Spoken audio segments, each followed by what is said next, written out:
नाज़रीन आदाब, हम हाजिर हैं कर्नाटक की इस हफ्ते की सबसे बड़ी खबर को लेकर। जी हां, एमएलसी इंतखाबात और मुस्लिम नुमाइंदगी।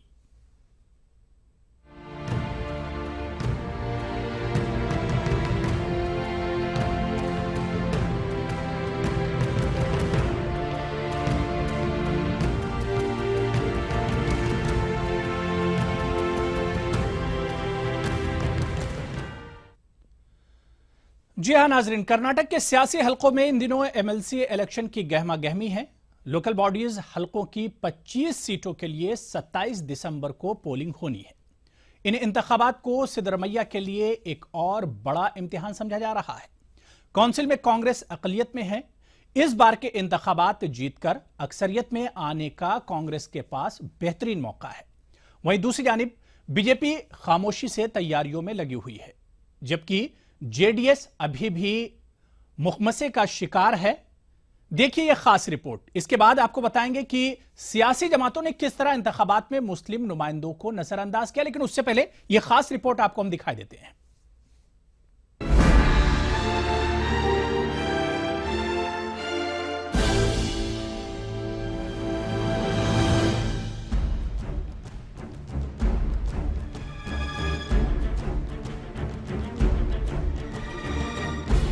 कानून साज काउंसिल के इंतखाबात की वजह से कर्नाटक में सियासी पारा चढ़ा हुआ है। 27 दिसंबर को होने वाले इंतखाबात के ताल्लुक से कांग्रेस और बीजेपी दोनों खेमों में जबरदस्त गहमा गहमी देखी जा रही है। कर्नाटक कानून साज काउंसिल में कुल 75 अरकान हैं, जिसमें 25 अरकान को एमएलएज मुंतखब करते हैं। 25 अरकान को लोकल अथॉरिटीज बॉडीज मुंतखब करती हैं। ग्रेजुएट्स और टीचर हलके से 7 एमएलएज आते हैं, जबकि 11 अरकान का इंतखाब गवर्नर की सवाबदीद पर होता है।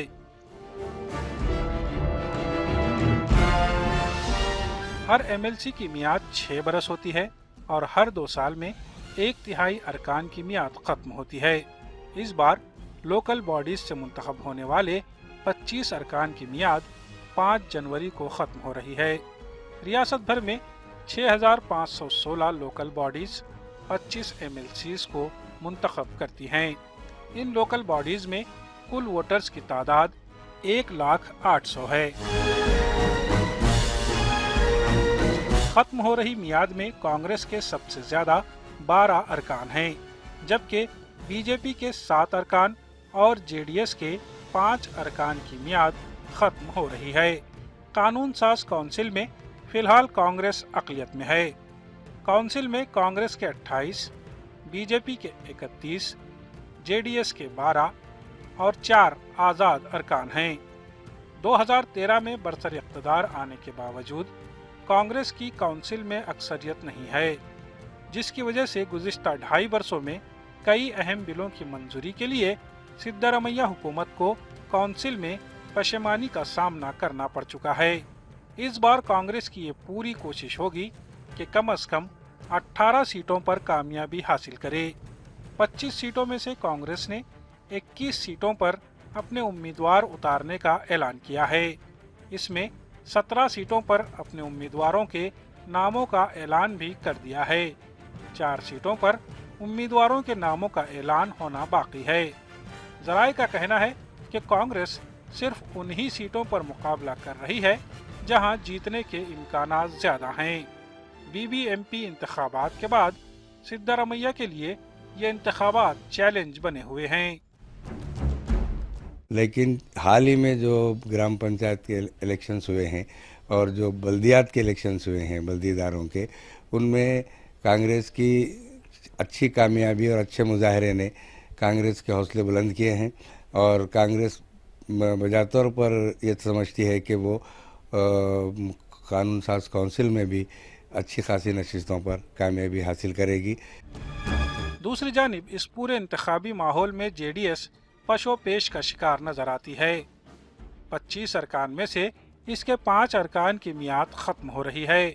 अब दोबारा 5 अरकान को काउंसिल में भेजना इसके लिए काफी मुश्किल नजर आ रहा है। कांग्रेस से इत्तेहाद करने या ना करने पर जेडीएस में काफी इंतशार है। एक जानिब पार्टी के रियासती नायब सदर HD कुमारस्वामी कांग्रेस से इत्तेहाद के खिलाफ हैं, तो पार्टी के सीनियर लीडरान जमीर अहमद खान, चेल्लू वरैया स्वामी और बाला कृष्णा कांग्रेस से इत्तेहाद के हक में हैं। इस जिम्न में तीनों लीडरान ने सिद्धरमैया से मुलाकात भी की थी, जो कुमारा स्वामी को नागवार गुजरी। सिद्धरमैया से मुलाकात करने वाले जेडीएस लीडरों को कुमारा स्वामी ने कांग्रेस एजेंट कहकर खूब हंगामा खड़ा किया था। बताया जाता है कि देवेगौड़ा की एम्मा पर जेडीएस लीडरों ने हासन, मंडिया, मैसूर, बंगलुरु रूरल और टुमकुर की एक एक सीट तलब की थी, जिसे कांग्रेस ने मुस्तरद कर दिया। अभी जेडीएस काउंसिल इंतखाबात के ताल्लुक से मुकम्मल हिकमत अमली के साथ सामने नहीं आई है और ये फैसला नहीं कर पा रही है कि वो तमाम 25 सीटों पर मुकाबला करे या फिर मखसूस सीटों पर। दरअसल कुमार स्वामी और देवेगौड़ा का जो फ्यूचर प्लान नज़र आ रहा है वो ये चाह रहे हैं कि हिंदुस्तान में जो बदलता हुआ पॉलिटिकल सिनारियो है उसका फ़ायदा उठाते हुए जब वो कर्नाटका में आएंगे, जैसा कि लालू प्रसाद ने ऐलान किया कि वो पूरे हिंदुस्तान में पोलराइज करने की कोशिश करेगा, तो जाहिर है कर्नाटक में आने के बाद उनके लिए कोई चॉइस ही नहीं रहेगा, कांग्रेस या फिर जनता दल। अच्छा, कांग्रेस चूँकि रूलिंग में है वो कॉम्प्लेक्स भी उनको रहेगा कि हम रूलिंग में है, पता नहीं कांग्रेस का क्या एटीट्यूड होगा, ऑल इंडिया पार्टी भी है, तो इलाकाई और रीजनल पार्टी होने के नाते जनता दल को सबसे पहला बेनिफिट जनता दल को मिलेगा। दूसरी जानिब बीजेपी के लिए भी काउंसिल इंतखाबात चैलेंज बने हुए हैं। पार्टी को काउंसिल में अपनी अक्सरियत बचाए रखना सबसे बड़ा चैलेंज होगा। इस बार बीजेपी के 7 एमएलएस की मियाद खत्म हो रही है।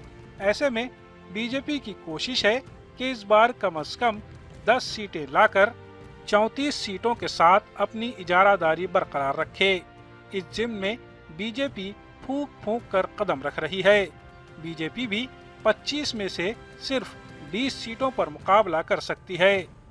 इसमें से 12 सीटों पर उम्मीदवारों के नामों का ऐलान किया जा चुका है, जबकि 8 उम्मीदवारों के नामों का ऐलान होना अभी बाकी है। वाज़ेह है कि काउंसिल इंतखाबात के लिए 27 दिसंबर को पोलिंग होगी। नताइज 30 दिसंबर को आएंगे और 4 जनवरी तक मिसाली ज़ाब्ता अखलाक नाफिज रहेगा। कर्नाटक कानून साज काउंसिल के इंतखाबात में मुकाबला सेरुखी भी हो सकता है। अगर जेडीएस जिद में आकर तमाम 25 सीटों पर अपने उम्मीदवार उतारती है तो इससे सेकुलर वोट तकसीम हो सकते हैं, जिसका रास नुकसान कांग्रेस और सिद्धरमैया की इमेज पर पड़ सकता है। ईटीवी न्यूज़ के लिए गुलबर्गा से कैमरामैन आसिफ के साथ जवाद मीर। तो एमएलसी इंतखाबात को लेकर कर्नाटक की ये जो तस्वीर है, जो मौजूदा तस्वीर है, वो हमने आपके सामने रखी है। और अब चलिए हम अपने असल मौजू की तरफ यानी कानून साज असेंबली में मुस्लिम नुमाइंदगी पर बात करते हैं। जी हाँ नाजरीन, रियासत में हो रहे कानून साज कौंसिल के इंतखाबात रियासत के मुसलमानों के लिए लम्हे फिक्रिया बन गए हैं। वजह 25 नशिस्तों के लिए इंतखाबात हो रहे हैं, लेकिन एक भी मुस्लिम उम्मीदवार का इंतखाब होना मुश्किल नजर आ रहा है। रियासत में मुकम्मल अक्सरियत के साथ कांग्रेस की हुकूमत मौजूद है, लेकिन अपने आप को सेकुलर कहने वाली पार्टियां मुस्लिम नुमाइंदगी की जानिब संजीदा नजर नहीं आ रही हैं। चलिए यह रिपोर्ट भी हम आपको दिखाई देते हैं। वो दौर भी देखा है तारीख की आंखों ने, लम्हों ने खता की थी, सदियों ने सजा पाई। कुछ ऐसी ही सियासी सूरत हाल का कर्नाटक के मुसलमानों को सामना है। रियासत की कानून साज काउंसिल के इंतखाबात हो रहे हैं। मुख्तलिफ जुमरों के तहत 25 नशिस्तों के लिए ये इलेक्शन हो रहा है, लेकिन हाल ये है कि एक भी मुस्लिम उम्मीदवार के मुंतखब होने के इम्कानात नज़र नहीं आ रहे हैं। 75 रुकनी कानून साज काउंसिल में फिल वक्त मुस्लिम अरकान की तादाद 4 है। इनमें 3 कांग्रेस और 1 जेडीएस का मुस्लिम नुमाइंदा शामिल है। 4 मुस्लिम नुमाइंदों में कांग्रेस के रुकन काउंसिल नसीर अहमद की मियाद आइंदा माह की 5 तारीख को ख़त्म हो रही है। नसीर अहमद समेत काउंसिल के 25 अरकान की मियाद मुकम्मल होने के सबब इस माह की 27 दिसंबर को इंतखाबात हो रहे हैं, लेकिन 25 नशिस्तों के लिए इंतखाबात तय होने के बावजूद किसी भी सियासी जमात ने अब तक मुस्लिम उम्मीदवार के नाम का ऐलान नहीं किया है।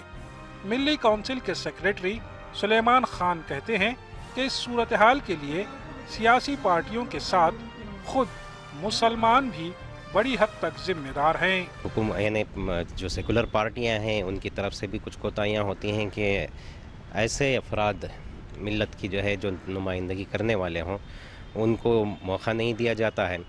और फिर चूँकि मुख्तलिफ़ ज़ुमरों में हो रहा है इंतखाबी, ग्रेजुएट्स का रजिस्ट्रेशन भी जो है बहुत सारा मुसलमानों का नहीं हो पाता है, जिसकी वजह से मुस्लिम नुमाइंदगी या सेकुलर नुमाइंदगी को जो है काफ़ी नुकसान होता है। Social democratic party of India के रियासती सदर महबूब अव्वाद शरीफ कहते हैं कि अपने आप को सेक्युलर बताने वाली पार्टियां मुस्लिम नुमाइंदगी पर क्यों खामोश हैं। एमएलसी इलेक्शंस, काउंसिल के लिए जो इलेक्शंस आ रहे हैं, इसमें इनके पास इनकी इतनी हैसियत भी नहीं है और इनके अंदर उतनी ये भी नहीं है, फिक्र भी नहीं है कि एक मुसलमान को खड़ा कर दूसरे वोट डलाएं। तो उसका मतलब ये हुआ कि मुसलमानों को सिर्फ उनके लिए वोट बैंक बना के रखे हैं, ना कि एक मुसलमान कैंडिडेट को खड़ा की। इसकी मिसाल हमारे पास जिंदी मिसाल है, इकबाल अहमद सरडगी साहब। कर्नाटक में मुसलमानों की आबादी तकरीबन 13% है। बीदर जिले के साबिक रुकन काउंसिल काजी अरशद अली ने कर्नाटक में मुसलमानों की सियासी सूरत हाल पर किताब तहरीर की है। इस किताब में पेश करदा आदाद व शुमार कुछ यूँ कहते हैं। कर्नाटक में 1978 में असम्बली में सबसे ज्यादा 17 मुस्लिम नुमाइंदे थे। 2005 में काउंसिल में सबसे ज्यादा 7 मुस्लिम नुमाइंदे थे। 1967 और 1980 में लोकसभा में सबसे ज्यादा मुस्लिम नुमाइंदगी थी। लेकिन वक्त के साथ कर्नाटक में मुस्लिम नुमाइंदगी में आहिस्ता आहिस्ता कमी देखने को मिल रही है। मौजूदा सूरत हाल कुछ यूँ है। कानून साज असम्बली में 11 मुस्लिम नुमाइंदे मौजूद हैं। कानून साज काउंसिल में 4 मुस्लिम नुमाइंदे हैं और राज्यसभा में रियासत का 1 मुस्लिम नुमाइंदा मौजूद है, जबकि लोकसभा में कर्नाटक से कोई मुस्लिम नुमाइंदा नहीं है। कर्नाटक में मुसलमानों की आबादी में भले ही इजाफा हो रहा है, लेकिन सियासी नुमाइंदगी माजी के मुकाबले कम नजर आती है। सियासी तज्जिया निगारों की माने तो 2008 में असम्बली हलकों की अक्सर नौ हदबंदी से मुस्लिम नुमाइंदगी पर असर पड़ा है। सियासी शऊर की कमी, काउंसिल के इंतखाबात की वोटिंग फहरिस्त में मुस्लिम असातिज़ा और मुस्लिम ग्रेजुएट्स के वोटों की तादाद कम होना, पंचायत सतह पर मुसलमानों की नुमाइंदगी ना होने के सबब कानून साज काउंसिल में मुस्लिम नुमाइंदों का इंतखाब होना मुश्किल बन चुका है। जमहूरियत में हर फर्द माने रखता है, इसीलिए अल्लामा इकबाल ने कहा है कि जमहूरियत वो तर्ज हुकूमत है कि जिसमें बंदों को गिना करते हैं, तोला नहीं करते। अगर टिकट मिल भी जाए तो मुस्लिम उम्मीदवार के कामयाब होने के इम्कानात काफ़ी कम नज़र आते हैं।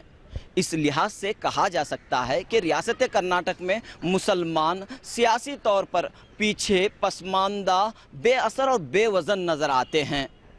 कैमरामैन नूर अहमद के साथ रऊफ अहमद, ETV न्यूज़, बेंगलुरु। बिल्कुल जाहिर सी बात है, इस रिपोर्ट के जरिए भी आपने देखा होगा कि कर्नाटक में मुसलमानों की सियासी सूरत हाल अगर देखी जाए तो बड़ी अफसोसनाक है। कर्नाटक के मुसलमानों के लिए ये लम्हा फिक्रिया जरूर है। इसी पूरे मौजू को आगे बढ़ाएंगे, लेकिन उससे पहले छोटा सा ब्रेक लेंगे। लेकिन ब्रेक के बाद अभी और ऑपरेशन होना इस पूरे मौजू का। छोटा सा ब्रेक।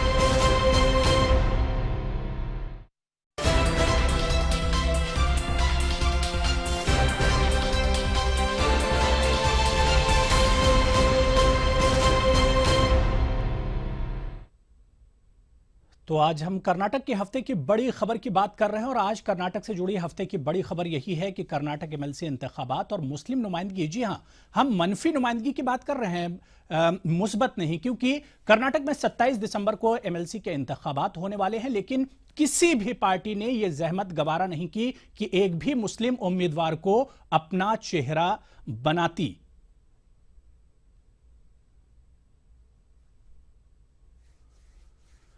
तो इसी मौजू को लेकर हम बात करेंगे। हमारे साथ कांग्रेस रुकन इस्मतुल्लाह खान साहब जुड़ चुके हैं इसे पूरे मौजू पर बातचीत करने के लिए। इस्मत साहब, ईटीवी में आपका खैर मकदम करते हैं। सबसे पहले सीधे सीधे इस्मत साहब की 27 दिसंबर को काउंसिल के इंतखाबात होने हैं, एक भी मुस्लिम चेहरा आखिर नजर क्यों नहीं आ रहा है किसी भी पार्टी से?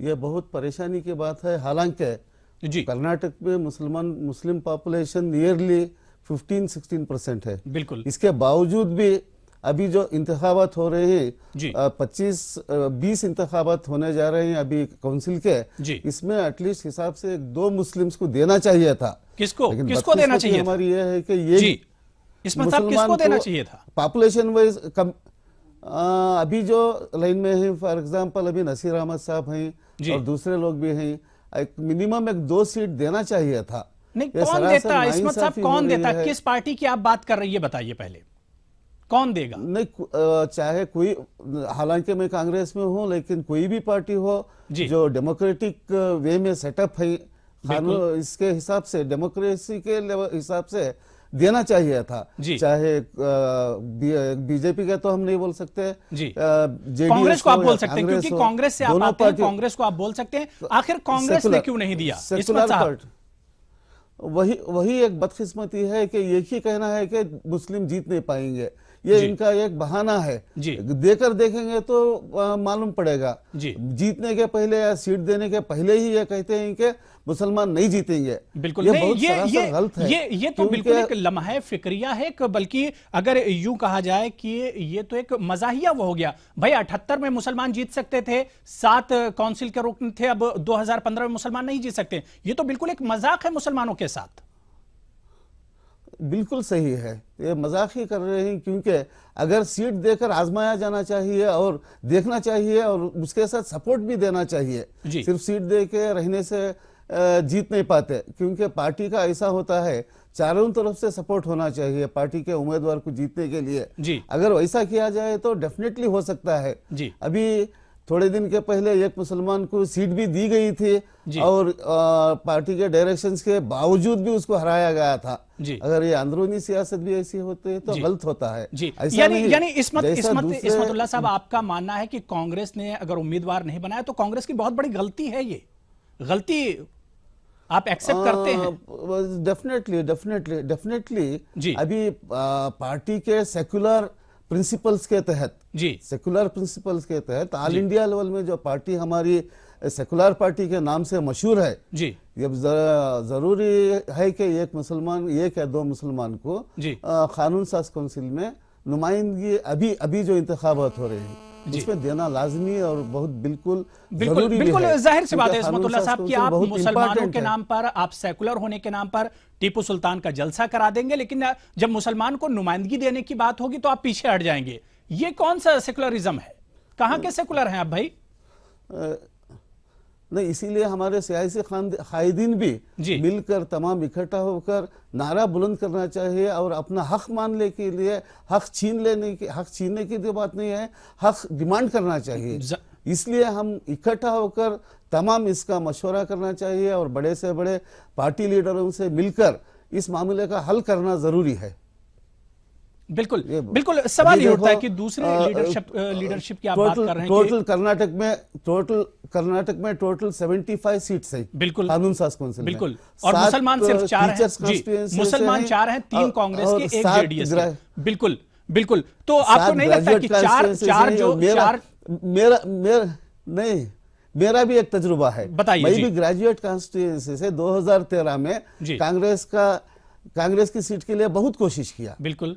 हालांकि मैं कांग्रेस के चीफ कर्नाटका इंचार्ज दिग्विजय सिंह साहब से भी मिला और उनसे भी रिक्वेस्ट किया कि सर देखिए, मैं एक 10,000 के करीब ग्रेजुएट्स का एनरोलमेंट किया हूँ पूरे 5 डिस्ट्रिक्ट में, और 5 डिस्ट्रिक्ट का तकरीबन 6 से 8 महीने रेगुलर दौरा किया मैं।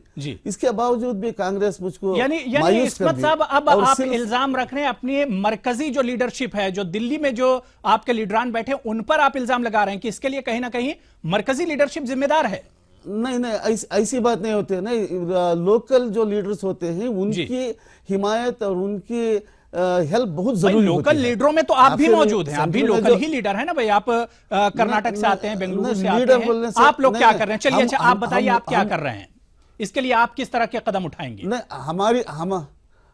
अभी मेरा कहना यह है, हमारा वो लेवल नहीं पहुंचा जो लीडरशिप में गिना जाता है। जैसे कि कांग्रेस अध्यक्ष होते हैं, केपीसीसी अध्यक्ष होते हैं, उनका बहुत मेजर रोल रहता है। जी नहीं, तो आप लोगों ने जो कांग्रेस के अध्यक्ष हैं या सदर हैं, प्रेसिडेंट हैं, उनसे मुलाकात आप लोग कीजिए और ये पूरा मसला रखिए, क्योंकि जिस हिसाब से अगर 78 की बात करें, बड़ी तादाद में काउंसिल में मुसलमान थे, 2015 में बिल्कुल ना के बराबर है। इसके लिए तो आप लोग को ही आगे आना होगा।